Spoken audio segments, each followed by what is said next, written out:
శ్రీ గురుభ్యో నమః. హరి ఓం. ఇప్పుడు మనం చూస్తున్నటువంటి దేవాలయం ఏమిటి అంటే అండి, సంపర అనేటువంటి గ్రామంలో ముక్తేశ్వర స్వామి వారి దేవస్థానం.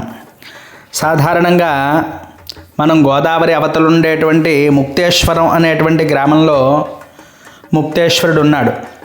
అది ఇది ఒకటి అనుకుంటారు, కానీ అది ఇది ఒకటి కాదు, గమనించగలరు. ఇది కాకినాడకి సుమారు 20 కిలోమీటర్ల దూరంలో ఉంది, గమనించండి. గోదావరి పరివాహక ప్రాంతంలో తుల్యభాగా నదీ తీరాన్ని ఈ యొక్క వీక్షణ ముక్తేశ్వరుడు అండి ఈయన పేరు.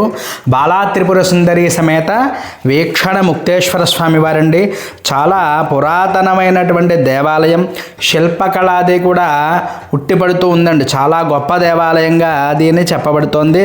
అంతేకాకుండా మనకి ఇంకా ద్రాక్షారాన్ని వచ్చేటప్పుడు వ్యాస మహర్షి వారు కూడా ఇక్కడ ముక్తేశ్వరుని సేవించినట్టుగా మన భీమఖండం, శ్రీనాథుడు రచించినటువంటి భీమఖండంలో కూడా వర్ణించబడింది.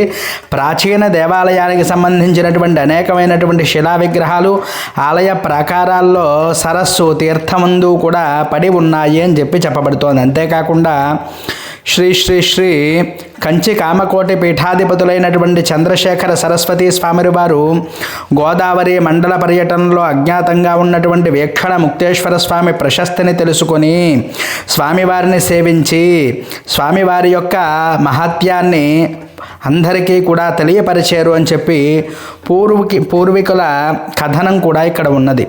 ఆలయ ప్రాంగణంలో సుబ్రహ్మణ్యేశ్వరుడు, ఉత్తర దిక్కులో బోధివృక్షము, బోధివృక్షం కింద కూడా అద్భుతమైనటువంటి శిలాఖండాలైనటువంటి విగ్రహాలు కూడా ఉన్నాయి. ప్రాచీన దేవాలయం అయినా ఆధునికముగా పునర్నిర్మాణం అది కూడా గావించబడి ఆలయ ప్రాకారం, దేవాలయం గోపుర శిల్పకళ, తూర్పు ఉన్నటువంటి రాజగోపురంపై శిల్పాలు ప్రాచీనతని ఉట్టిపడుతూ ఉంటాయి. ముక్తేశ్వర స్వామి లింగం చూసినంత మాత్రానే భక్తులకి ముక్తిని ప్రసాదించి రూపం ఇది.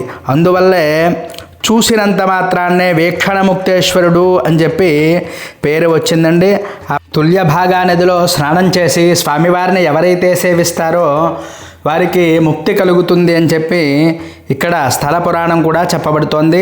ఈ దేవాలయంలో జరిగేటువంటి కార్యక్రమాలు ఏమిటి అంటే అండి, మహాశివరాత్రి ముందు వచ్చేటువంటి ఏకాదశి రోజు స్వామివారి యొక్క కళ్యాణం, మహాశివరాత్రి మరియు ఉగాది, తొలి ఏకాదశి, వినాయక చవితి, దేవీ నవరాత్రులు, విజయదశమి నాడు శమీ పూజ, కార్తీక మాసం సుబ్రహ్మణ్య షష్ఠి, ఈ ఉత్సవాలన్నీ కూడా ఈ దేవాలయంలో జరుగుతాయి.